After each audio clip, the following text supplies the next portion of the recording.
Hello everyone, welcome to Heart and Hand Rangers podcast. This is your extra show for the week. My name is Cammy Bell. I'm your host as always. I hope everyone is keeping safe and well. And there has been a slight upturn, I think it's fair to say, in the mood of the Rangers fan base. And one man who I thought could come along and just really amplify the feel-good factor is Heart and Hand's favourite retiree. I've been able to break him in between golf rounds to come on and join me. And that's Alan Bradley. Alan, thank you so much for coming on for your first extra show of season 25-26. Yeah, this is my debut, obviously, for this season anyway, Cammy. I reckon I'll be pretty quick down the wings as well. And who would have thunk it? Actually go by, look up and put it into someone coming in the box. But no, I'm really delighted to be on again, and even more delighted that you never asked me earlier on in the week. Yeah. But everything's great, mate. Yeah. Yeah, you tend to be the kind of break glass function when we're feeling a bit down that we can rely on you to come in and pick us up. However, Rangers, and probably to a greater extent, Russell Martin was able to give us a bit of that feel-good factor back with an excellent win in the Champions League qualifiers on Tuesday night, I beg your pardon, against Victoria Pleasant with a 3-0 win. Alan, I'm going to get into the lineups in just a moment as well, but one of the things I think it's just really important is we were laughing about there, but it is important because you, me, pretty much everyone listening to this, I'm sure, I think Rangers can play a huge, huge part in just your general feel-good factor. We were really pissed off after Saturday and that 1-1 draw with Motherwell. Result not good, performance even worse. But the reaction to last night's win has put a little bit of a spring in our step. We will talk about returning to domestic action when we take on Dundee for our first home game of the season on late Saturday afternoon in just a moment. But listen, coming out of Ibrox on Tuesday night, it felt so much better. It was so nice to come out of the stadium just being happy and pleased and proud of a Rangers team. Yeah, I would agree with you, Cammy. I've been to, obviously, all the friendlies, all the domestic, the European ones, was at Fir Park like you. And when I actually came out there on Saturday, and I do try and not to get too low and not to get too high, but you're absolutely right, at the weekend, oh my goodness. And for a few days after it, Cammy, but it was absolutely night and day. Absolutely. I mean, the performance, we'll go through it all and so on.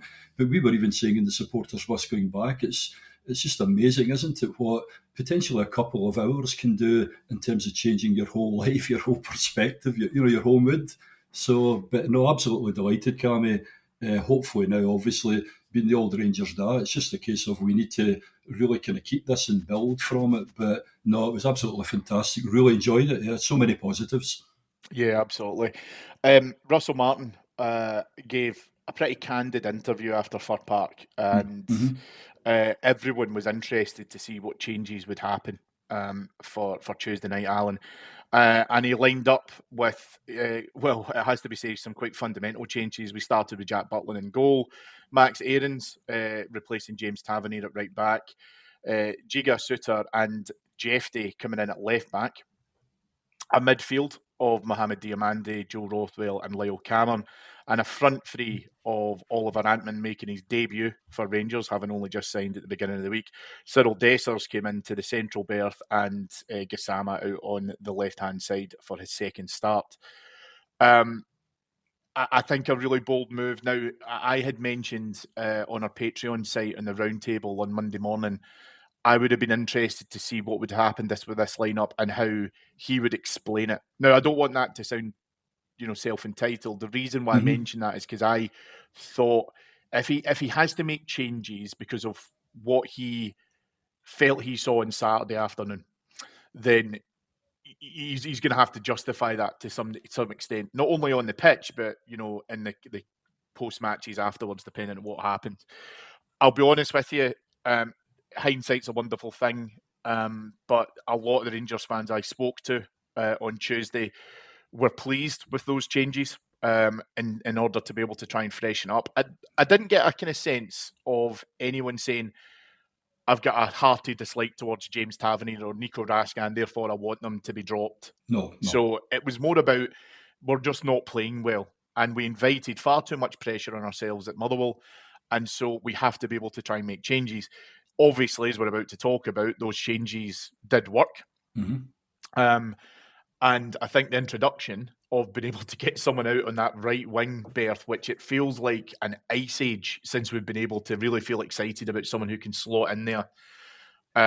It was a surprise to me that Ant-Man started. We are conditioned, I think, at Rangers in recent years that we sign a player, he's not going to be fit straight away. And everyone remembers the Fleet Clement, oh, well, he needs time to bed in and, get settled. All of that nonsense, right? Oh. But the changes absolutely worked. We will obviously go through some individual highlights as well, but how were you feeling when you saw that team? Did you agree with it on paper before the game started? Absolutely, 100%. And not even just based on what happened at the weekend, but some of the evidence that we've been seeing during last season and probably before as well, Cammy, was kind of staring us in the face. So I think we all, as a supported seller, as a fan base, I think we all kind of agreed. And as you say, I mean, Mike, ultimately with James Tavernier, regardless of what people will say about at the back post, ultimately in terms of some of the stuff that he's done, the goals, the runs, wherever, we're asking, he was going into a really great, I think, last season, second half of it. So nothing personal against him. But you watched them against Motherwell, and what happened was you could see, getting to half time, I'm thinking, I can sort of see what he's trying to do. And there were some patterns of play that worked off, they worked quite well and so on. But it was so evident, Cammy, that there wasn't a real threat. I mean, Wigasama is a cracking wee player, and we'll get on to it, but he started no bad running at his man and so on. But in the end, he ended up kind of run out of steam, I think, because he hadn't played very often. There was nothing on the right at all. I'm not going to go back, but there was nothing right at all. And to be honest with you, Danilo, even over the past so many games I've watched him, nothing sticks. The ball kind of comes to him and it kind of bobbles off. And what happened, I felt, was that Motherwell then, rather than thinking, shit, we've got threats, we really need to watch what's coming here, they then had more confidence to, we can play out, oh, and by the way, we can overlap. And I felt that by actually having, and again, I'm going to go Joke Wallace on you, what Martin said, I think was absolutely right. Big Joke would just have said, that's not good enough for the Rangers. I'm going to sort things out. I'm not going to go in, but I think he did well. But the one thing that I was pleased was I didn't turn up on Tuesday night and it was like he said all of that and he's made like one change. So, I mean, I thought in a way, I thought that was a kind of big tick for him as well. But again, Cammy, I just thought Lyle Cameron too will come on to, but we need to win balls in the midfield and we just needed more energy. And I felt in the second half, all that happened was it put more pressure on our defenders as well.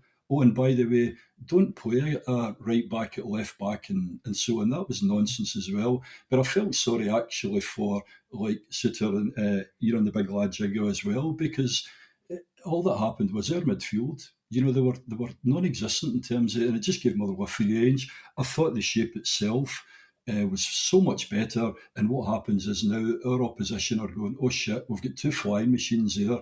We've got a guy who can hold the ball, who can actually put, the physicality. We've got Cameron actually looking forward. Every time he's got it, 9 out of 10, is there anything on? Rather than, let's just play it back. So no, I thought fine. I thought Yefty as well. We all know he still needs to develop and so on. It just gave us so much balance. And I think Aarons as well. You can see Cammy, in terms of the right back, he was so much more comfortable. Yeah. Yeah, 100%. 100%.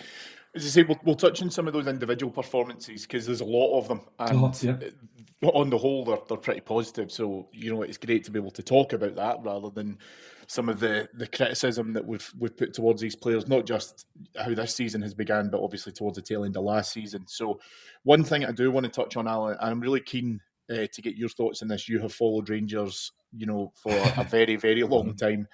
But it was the decision to make John Souttar captain, which I thought was quite interesting. Obviously, Jack Butland has been vice-captain previously. Yep. I wouldn't have been surprised to see him get the armband. Now, I'm not a huge advocate of goalkeepers being captains. No. I understand why it happened. And in some cases, it's been successful.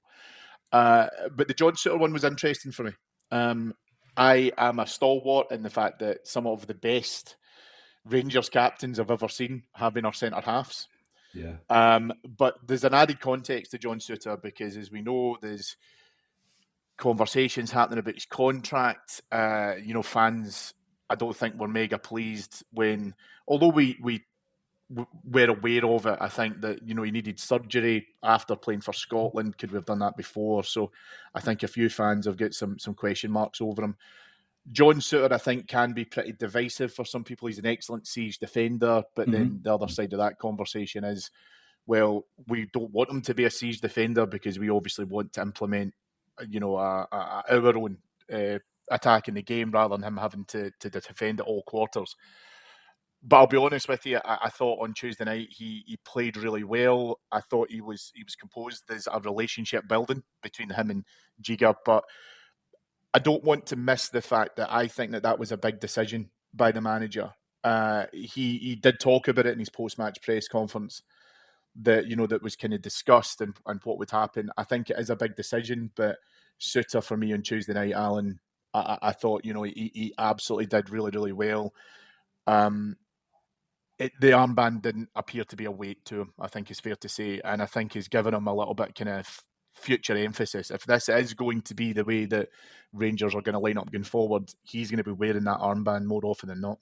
Yeah, I think obviously it gave him a lot more confidence. He seemed to be more confident last season, when he kind of was bursting into the Scotland team as well. And as you say, we all know in terms of siege defending, throwing yourself, and obviously old Alan would be like, at times you should actually be anticipating so on. But as a backs to the wall defender, and as you say, just doing that, no, I think he is really good. Gets caught under the ball, as we've all said.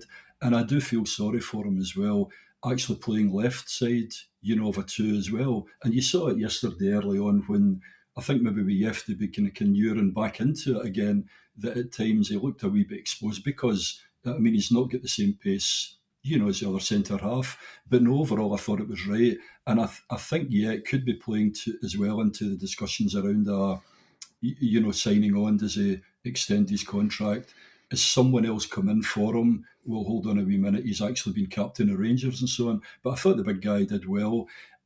It's funny you say that as well about the style of play. And I think that's the challenge we've got in terms of just out and out defending and not playing nice wee crisp passes and kind of dribbling out.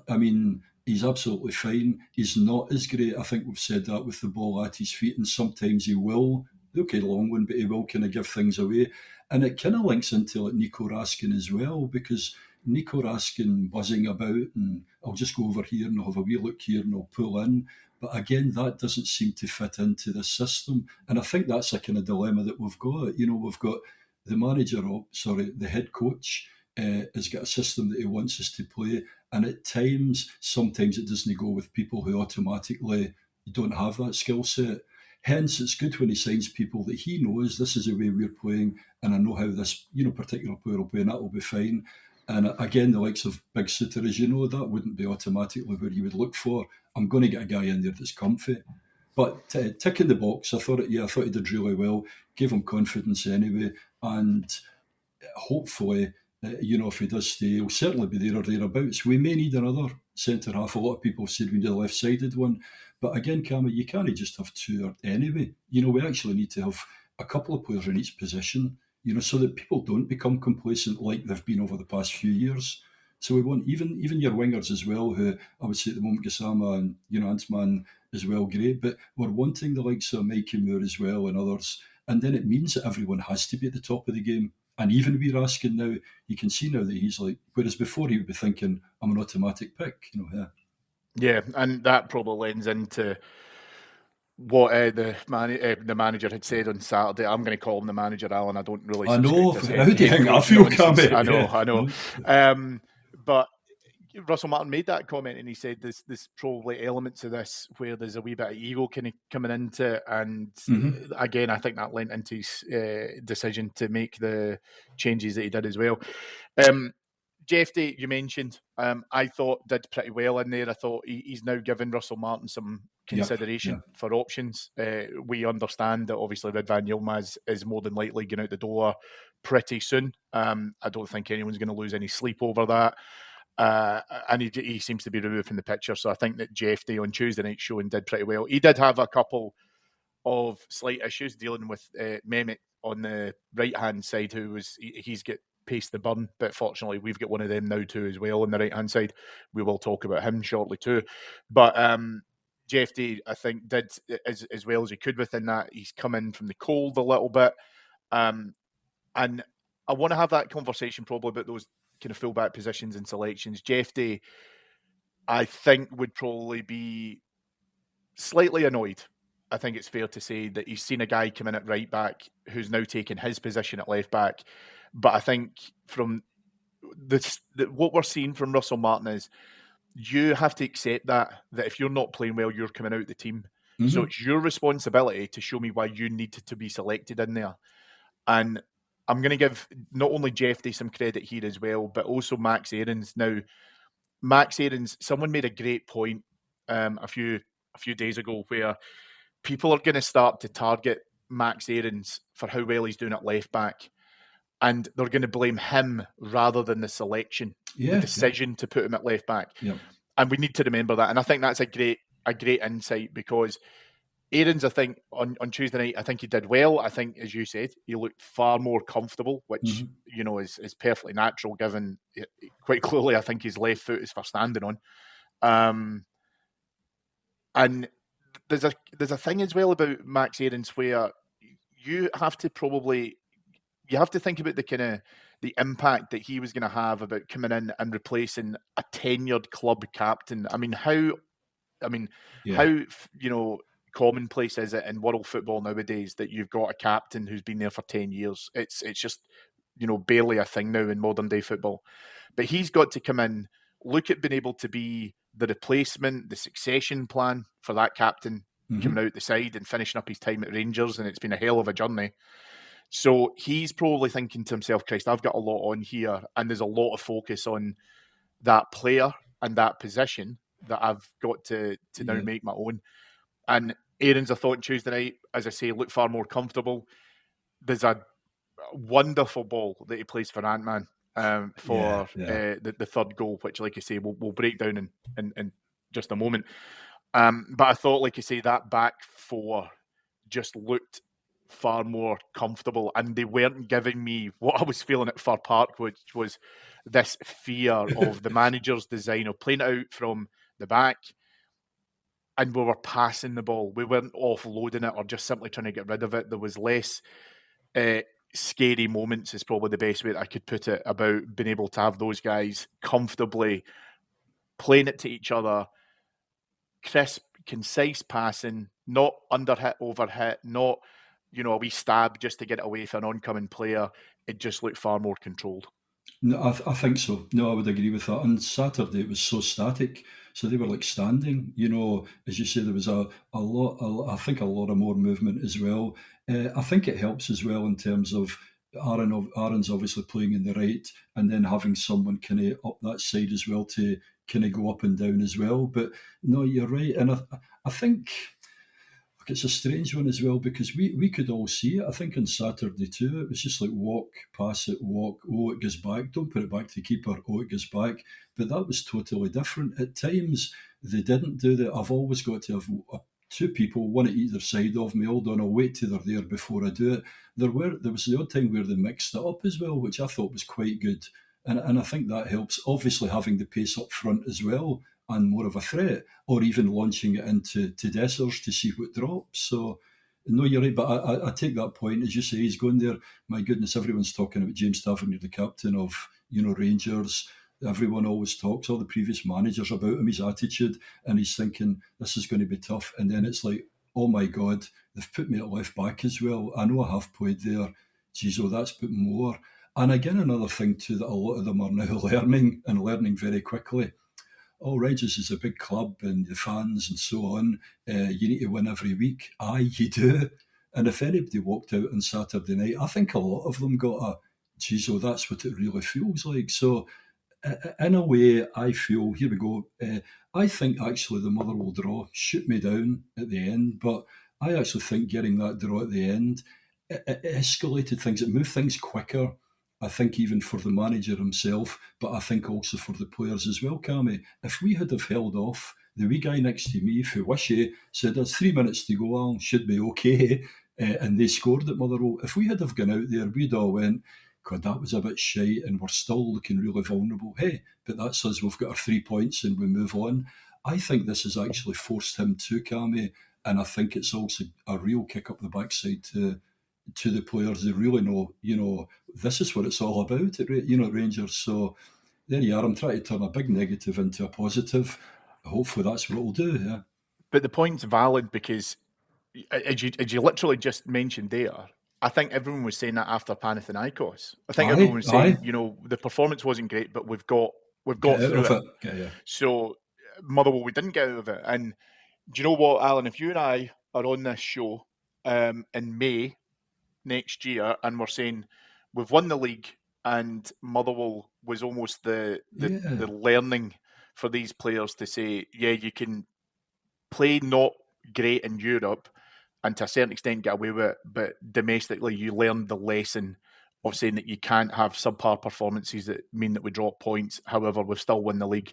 Then listen, you and I will be popping the champagne cork. So I think it's a perfectly valid point around making sure that the players realise, and I think those that, as I say, came out of the selection for Tuesday night, they should know, because those are tenured players, with Raskan, with Tavernier, etc. But it tells the rest of the group, firstly, as you rightly said, no one's protected and no one gets guaranteed a starting berth.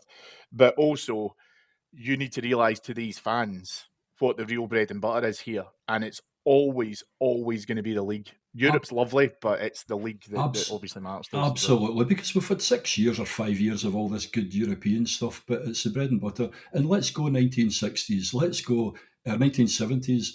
Sandy Jardin's injured, Alec Miller comes in, actually plays really well. Sandy doesn't get back into the team during that because Big Jock says, you've got the jersey, son. Martin Henderson comes in, Derek Parley, the king of Ibrox Park. He can't get back in because Big Jock says, you had a chance, son. You come in there, you take it. If you lose this, and to me, this is what we need to have here. So even what happened on Tuesday, I know we'll change it, in bits to bring others in. But to me, that's the thing too. And it also lets people know, it doesn't matter whether you were the player of the year last year or you were this or that, unless you consistently hit that, somebody else is going to come in. And by the way, if they do the business, tough luck. And I don't think we've had that in the past, Cammy. So that's... Yeah. No, 100%, 100%. Let's move into the midfield, Alan, and the biggest change in there was Lyle Cameron. I am convinced Lyle Cameron was not that small when he was playing for Dundee. I think we've had him in a compression chamber or we've chopped a foot off him or something, but it doesn't matter. Now, we talk a lot about bravery and lack thereof. Yeah. And bravery, for anyone who hasn't heard us speak about this, if you're new to Heart and Hand, bravery is not steaming into people or squaring up to folk or landing one on their chin. No. Bravery is about taking your chance when it's presented to you, making sure that, as you rightly just said there as well, whoever you have replaced, you show the manager why you deserve to be the replacement. Mm-hmm. And for part, he came on, I think, got a record for quickest booking. Don't think he'd even touched the ball before he kind of came in and nailed somebody. But on Tuesday night, the word I keep coming back to when I'm thinking about Lyle Cameron on Tuesday was just an absolute dynamo. Mm-hmm. He ran his heart out. His work rate was absolutely fantastic. He did that clever thing, which you touched on there, Alan, where he made movements which were unexpected, and it threw Pilsen off, I think, a little bit in terms of where to go and where to mark him. You can try and zone him or you can try and man mark him, but if he has to a certain extent some free rein where he will look to be able to drag players out of position, where he'll look to manipulate and move around that midfield, brilliant. But this isn't just about a guy who worked hard and ran a lot. This is about a guy who also wanted the ball. Yes. He made himself open for it. I've been critical of some of our other defenders that they maybe move themselves into untenable positions to receive the ball. Lyle Cameron absolutely did not do that. His passing was great. For the first goal, he actually makes a really clever run through the kind of front of Gassama before he makes the pass to Dessers, and then obviously receives the ball back from him for the goal. But Lyle Cameron's the one who's making, some of those runs to be able to try and confound the Pilsen defence in midfield. I don't care about his size. I know I made a joke about it earlier on, but when you are that alert, when you are that active, you are absolutely a problem for the opposition. And I thought on Tuesday night, for a guy who, like you say, coming into the atmosphere, and I don't mean a positive atmosphere, I mean being able to come into it where pressure cooker. Yeah. He's it's a huge game for us, of course, but he's also replaced a guy who, you rightly say, was player of the season last year. And I thought he did exceptionally well. I was delighted for him. I really, really was. I mean, you mentioned about the size. Remember Echo Paul Scholes? He wasn't too, yeah, very true. He wasn't too bad. He wasn't too bad. But no, you're right. He's got great acceleration as well. And I remember at the time we were linked with him and there was talks of coming through. I'm trying to think. I saw him actually playing against us at Ibrox at one point. I started kind of looking at him and again, and I thought, God, this guy's really mobile and so on. I think their manager was at Docherty or whoever it be. I remember him talking about him, and he said that. He said, out of all of my team, he's just so positive. The runs that he makes as well, the assists, he's always looking for shots. If he can't get the shot in, he's looking for somebody else. And it's funny, football isn't it rocket science, isn't it? No, and it's just wee things like that. What do you want me to do? I want you to be really busy. I want you to run in and create space for others good. I want you to get in there, and I always want you to look for this pass to create things. I think sometimes they make it a wee bit too complicated, you know.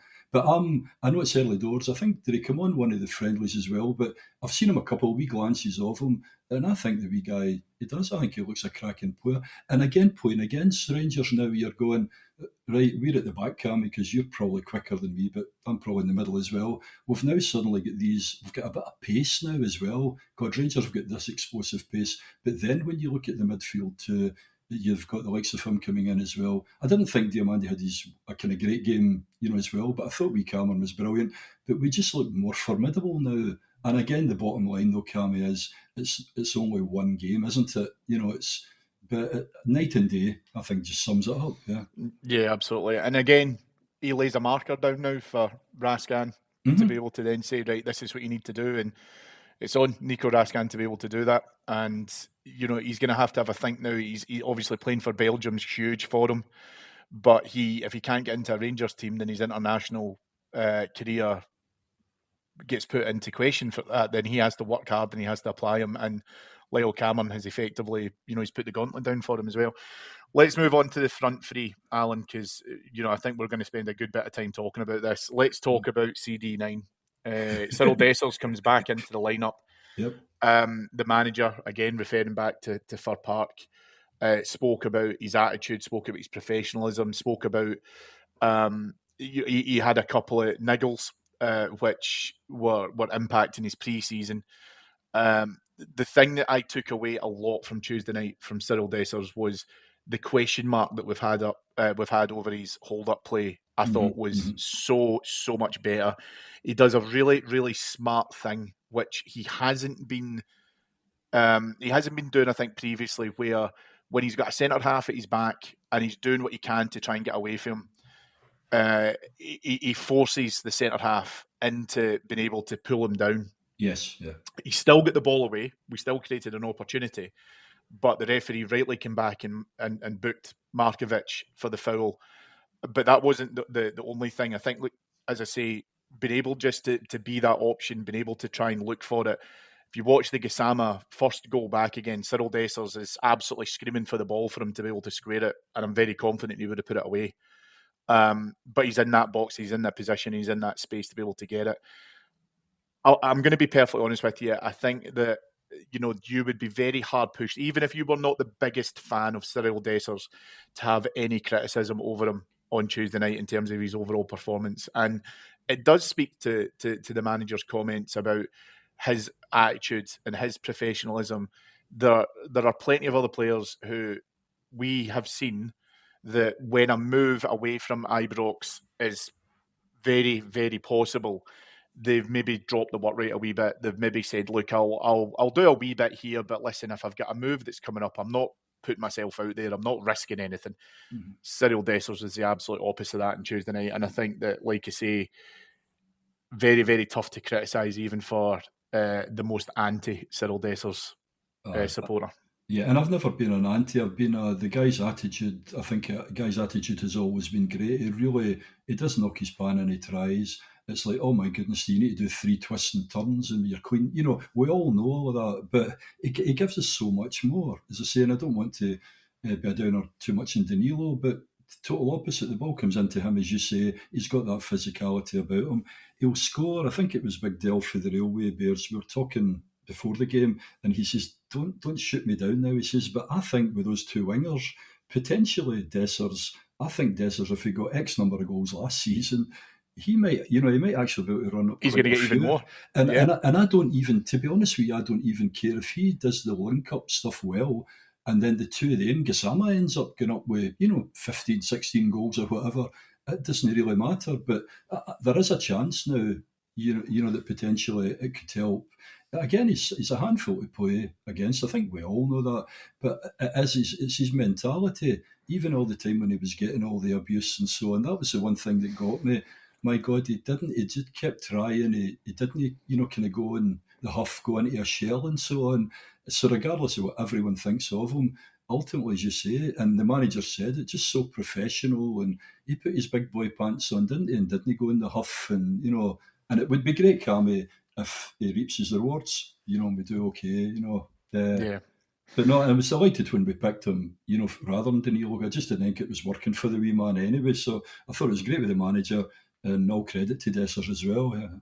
Yeah, and again, we can't forget to mention the composure at the penalty, because it just felt to me in the stadium that there was a abnormally long delay for being able to get that penalty. I know that there was various wee bits and bobs about checking whether or not it was going to be a red card or whether or not, because double jeopardy doesn't apply, so it could have been a red.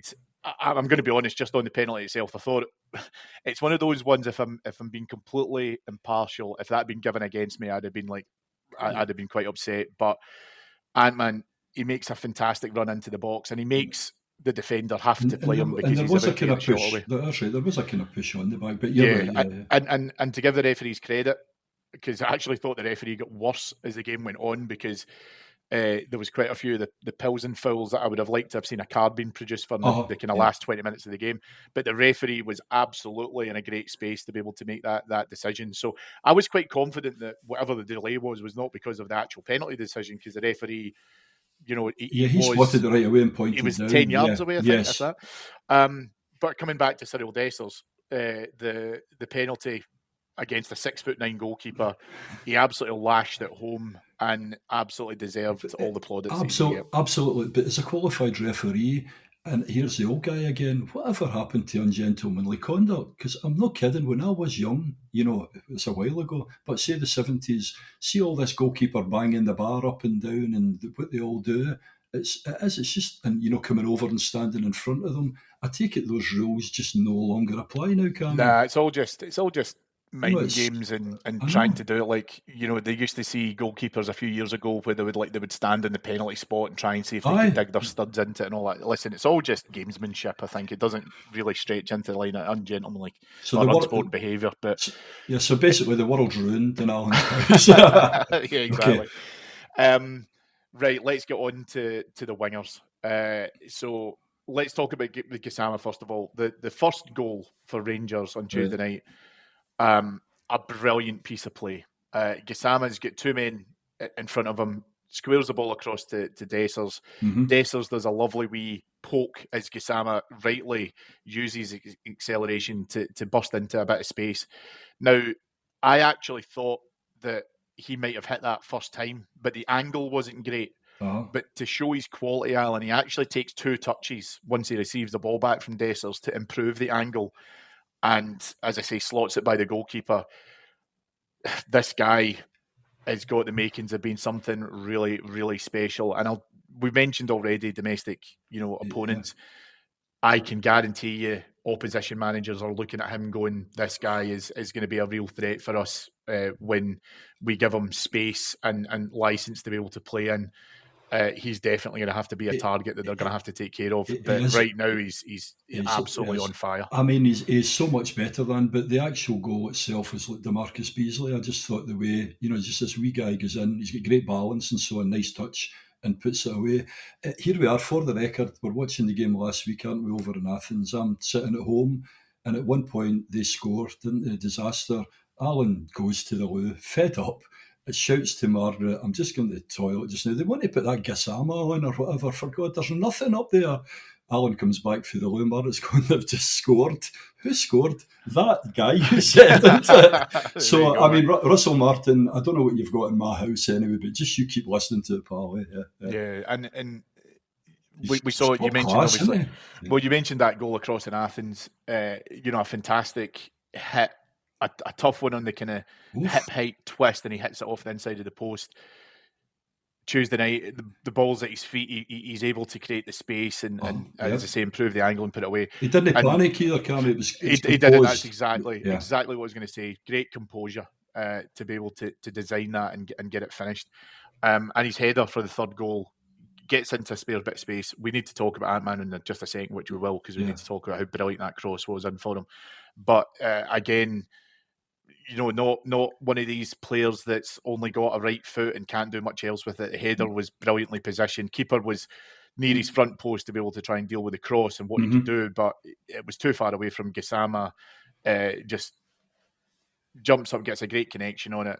I think even if the keeper was central, I still don't think he would save it, if I'm being honest. But no, it was good as well, Cammy. Yeah, and what was great as well, like, kind of had a wee look up. He's going down the right-hand side by us at the enclosure, and he looks up. But what was great as well, when the ball goes in, you've actually got two Rangers players. I think Big Dessers was in as well in front, wasn't he? So you've actually got, I mean, this is what it is. Get down the right-hand side, play it across. Who'd have thunk it? But yeah, excellent. Exactly. So Oliver Ant-Man comes in, signed at the beginning of the week, and the manager in the post-match had said that it was always going to be the aim that if he'd came in and he was good to go, that he would be starting. He made reference to the team in the build-up to the game, had been speaking to him about various bits, as the manager had put it, about where we think that we can get the most out of him. He'd had a fairly decent pre-season, so he quite clearly was fit and good to go. And again, the manager had said that the data team had spoken to him at half-time and showed him some more clips around where there was going to be space to exploit. The runs that he makes, Alan, I think are really, really interesting. As I say, for the penalty, he's almost over hugging Gassama on that left-hand side, and then he obviously starts to cut across and go central towards a goal. He had done that quite a few times. And he'd also, prior to the third goal, put in a couple of decent crosses, which I thought, were great to see. It means that we've got another attacking option for crosses rather than just the right back.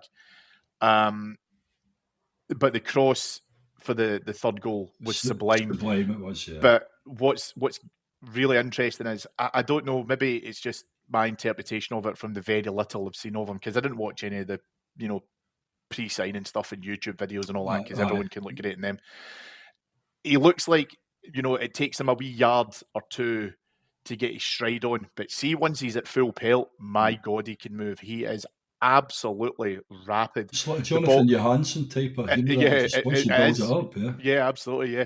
And the ball from Aaron's down that right-hand channel, plenty of space to operate in, but he had to be able to get to that ball. He takes a look up, plays a delicious cross into Gassama. There's a lovely moment after the goal where Gassama is pointing to Ant-Man to the rest of the stands to make sure he gets the credit for the hard work he did in there. And as I say, that was just a great piece of play. It's so delightful to see us playing with two attacking wingers. And as I say, setting up a penalty, setting up the third goal, and the other winger scoring twice. And his work ethic too, Cammy, in front of us. I think your main stand, that side where I'm as well, but in front of us too, when we're hunting packs, Ant-Man was getting in about, he was closing down. There's a couple, I think one he went, chase, that moved by, just put out for a shy, but the fans all appreciated that. And again, it's good having someone like that who can do all the positive wing, but he was actually grafting for the rest of the team as well. He looks physically really strong as well. Yeah, and I think that, as part of Russell Martin's plan, if we want to talk about being able to, invert the midfielders and how we can try and play that a little bit more compact in the middle, even if we are playing the ball out within our own third and we are 25, 30 yards out from our own goal, if we're able to exploit the pace of those wingers, then it gives us a huge option on the counter-attack as well. And listen, we know that sometimes, especially domestically at Ibrox, we'll play against, packed defences, we'll get 10 men behind the ball. I'm not a critic of that because, it's our problem that we have to overcome, right? Yeah. It's not for opposition managers to give us plenty of space and ultimately, lose the game as a result of it. So when we hit in the counter, sometimes we have to allow teams to come at us a little bit. And if we then can spring and we can use these guys, it's a brilliant weapon for our Arsenal, I think. No, it's good. We noticed as well at the game last night, I don't know if you were the same, it just felt weird and it wasn't flat at all. But at certain periods of the play where we've got the possession and we're moving it about, but we're just looking for, okay, what's on, who's making a run. And then it's not like blood and thunder constantly, but it's like, just keep control. Here we go. And it's as if there's like a switch. And then we create something. And it's strange watching us now, Cammy, but I think as long as we're not kind of getting nervous during those points, I think it's going to be a bit like that. You will have it, but it's not like everyone, get it up quick. But then when they go, then it's really effective. And I thought that was noticeable for a European tie in itself. But I think hopefully through time we'll get used to that as a support as well. And rather than just, screaming, get it up the park and so on, I think we'll go, hold on a wee minute, because the more that we are successful with it, we'll go, no, that's our style of play. But as you say, knowing that even if they put so many men behind, we're going to have periods where we go. That's it. Yeah, and well done, I think, overall to Russell Martin, his decision making, and also the players who have taken their opportunity, who have made their debuts, and they've absolutely, delivered on that as well.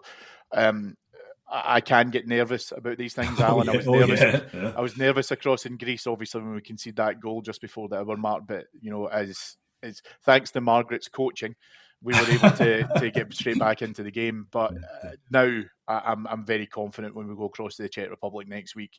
We just do a pretty uniform performance. We don't need to do bells and whistles.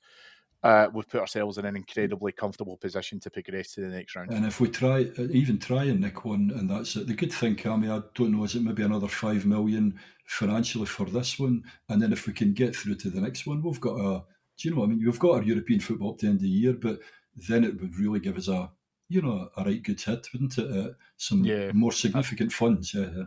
Absolutely. Well, listen, we move back on to domestic matters. We've got another late kick-off on Saturday, Alan. As I say, we make our opening game at Ibrox for this season against Stephen Presley's Dundee. I've not followed too much of what's happened with Presley at Dundee thus far. I know that there was certainly a lot of noise around the Dundee fans not necessarily happy with the appointment. Their league opener was a 2-1 defeat to Hibs. Yeah. But for me, what will be really interesting will the manager make some changes? Now, what I thought was really interesting on Tuesday night was I don't think that Nico Raskin and Connor Barron, when they came on, did too much to improve us. James Tavernier, however, in the 20 minutes or so that he managed to get against Pilsen, I thought he looked bright. I thought that he played some good, concise balls. And I wonder if the conversation now for James Tavernier's involvement is, let's do it in bursts rather than the full 90. Let's get you involved just to freshen up the legs a little bit. Maybe if it's required, add a bit of calmness, all of that kind of thing. But Dundee will hopefully be relatively straightforward if we can make it straightforward. And I think that's key. Yeah, it sounds corny, but it is. It's all about us, really.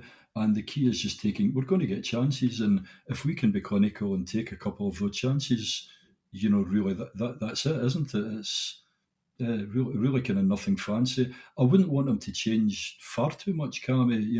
I know obviously we've got the game, kind of next week, but I wouldn't want them suddenly going 4-5, kind of fringe players and so on.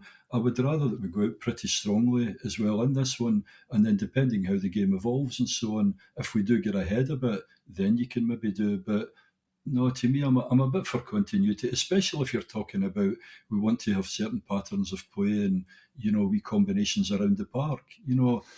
Yeah, I think. I mean, Aaron's went off on Tuesday night with an injury yeah. with a dead leg. So I wouldn't be surprised to see James Tavernier come back in and start if Aarons isn't No, 100%. But the players that we mentioned in there, the guys like Conor Barron, like Nico Raskan, it is their opportunity to be able to, impress where they can. Their attitude quite clearly is going to be the thing that the manager is monitoring across the course of this week in the build up to that game as well. And I know we've obviously mentioned and put a lot of deserved praise on Cyril Dessers as well. I still think Danilo can contribute, but I think he's behind the pace a little bit. But he's got those predatory instincts, and he's able to get in behind. And if he can start building towards that, then again, I think it's going to be really interesting. We understand that Hamza Egerman and Tello Asgard likely won't be involved unless there's a real change. The manager made reference, I think it was on Monday, that the guys are out for another few days, and obviously there's some focus on that. So I think you're right. I think that we won't make too many changes, and we won't do changes just for change's sake. But I think what we will be rigid with is we're not changing the plan, we're not changing the system, because although we got a great result against Pilsen, and we have had good results against Panathinaikos, the system is not set in place yet. There's still a lot more to do with it. And it was interesting hearing Russell Martin talk about that, where he said, we need to get that in place and we need to improve it. Yeah. So how much he feels that it's embedded, I think he's not quite there yet. But even with that, he says, once I know that they're comfortable with it, then we need to take it to the next level and we need to continue to improve on it. So I don't think the game plan will change too much. I still think that we'll do quite a bit of possession from our third going forward. Mm-hmm. But as I say, those counter-attacking options now are they're certainly exciting me. I mean, there's probably two things. One, I agree, you've got to have this kind of overall structure, and and ultimately that'll be the way that we play, and that makes it easier then, as you say, if someone else pops out. It's not a case of here's what we do. This is what we do as a team. I mean, even Liverpool teams and so on of the past would do that. They would just bring in someone. We don't change everything, unlike perhaps at times where Rangers then move the left back to centre half to God knows what. But ideally, we want to have this is our structure where we play. I know you mentioned the YouTube stuff and so on. The only thing I would say about that one, I think the Mikey Moore one, what I've seen of him, I think again, and he'll be able to fit into the structure anyway, I'd like to see a bit of him, Cammy, because I think he looks really good as well in terms of energy, great balance in the ball, pretty upper body, really good strength as well, an exciting player and can go and buy people for fun, which I think will be good. And again, all that it will do is, again, it just shows these other people that are in, we've got this kind of talent too. So at some point, a play would be quite nice to just see a wee bit of that laddie and, just give him a wee run out in bits as well, yeah. Yep, absolutely. Well, listen, folks, that will do us for extra for this week. If you are at a loose end next Friday, the 15th of August, then why not come along to the Heart and Hand live show at Edmondson House? Tickets are still available. We've only got a few left, but you'll be in some privileged company, not only with the likes of Mr. Bradley and some of our other podders. There's a few well-kent faces get up on stage for you as well, and we will be joined by John Bomber Brown as well as part of the live show. Alan, I'm going to try and see if I can get him to joke about the corruption line. I don't know if Bomber will two-foot me with that or not, but John is always fantastic value on his speaking and his knowledge of Rangers, and he's just marrow deep passion for the club, which everybody knows if you've ever heard Bomber before. And we've also got a quiz with Ross and James in the build-up to the live show kicking off as well. It's going to be a great night, so please make sure that you come along. And if it's your first time coming along, make sure you say hello to all the podders and stuff. Alan, I'm hoping to see you there. Absolutely. Front row, Cammy, and I think I've even got the old, what do we call it, the museum option as well. Oh, brilliant. So I'll be there with my, I don't know, what do you think? Should I wear my Rangers scarf and, my Union Jack or what, or maybe just go casual, Just go casual. I mean, Andy McGowan will probably be wearing a scuba suit or something like that as well. So, I mean, we've actually genuinely auctioned off Andy's clothes before his raffle prizes. And for anyone who is wondering, yes, we will be having a raffle. Don't worry about it. we are taking care of that. Can you win Big Andy? Aye. Yeah, a date with Andy McGowan so you can go over a profit and loss spreadsheet. Yeah, absolutely. But seriously, folks, we would love to have you along there. And as I say, there are still a few tickets left remaining, but they are selling like hotcakes. So make sure and grab them before they go. Thank you to our executive producers, Mike Lee and Paul Myers. Alan, thank you so much for coming on, buddy. Sensational debut, almost as good as Oliver Antman. Yeah, almost. But no, really enjoyed it again. Glad to be back this season again, and hopefully more positive stuff again, Cammy. Thanks, mate. Thanks. And thank you all for listening. David will be back on Monday with the flagship, where he'll unpack the Dundee game. And if you want to be able to get daily updates, if you want to get even more Rangers coverage that you simply cannot live without, please join us on patreon.com/heart and hand. I'll be back with you next week, hopefully talking about a progression through to the next European qualifiers in the Champions League, and also looking forward to taking on Alloa in the Cup as well. Thanks everyone for listening. We'll speak to you again soon. Bye-bye.